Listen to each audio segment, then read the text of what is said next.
Kena call bank untuk potongan principal atau kena pergi bank. Kalau anda nak bayar extra dan dapat potongan pokok dan penjimatan faedah, buat langkah-langkah ni. Nampak leceh tapi buat sekali sahaja, lepas tu anda dah tahu macam mana nak buat bayaran extra payment. 1.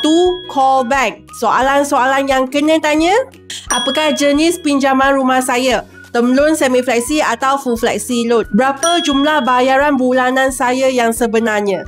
Apa yang saya perlu buat kalau saya nak bayar extra setiap bulan untuk penolakan pokok? Ada minimum payment tak?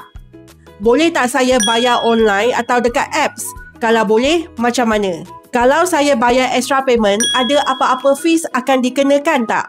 Bonus tip, cuba tanya berapa kadar faedah loan rumah saya. Lepas tu, tanya boleh tak saya dapat pengurangan kadar faedah. Kalau boleh, suruh mereka mohonkan. Kalau tak boleh dan rasa rates tinggi, boleh pertimbangkan untuk refinance rumah. Melissa boleh bantu. 2. Bila dah tahu caranya bayar extra payment, ikut sahaja cara yang bank bagi. 3. Bulan depan cuba pantau tengok ada pengurangan tak. Melissa harap tips ini dapat membantu anda. Follow for more tips.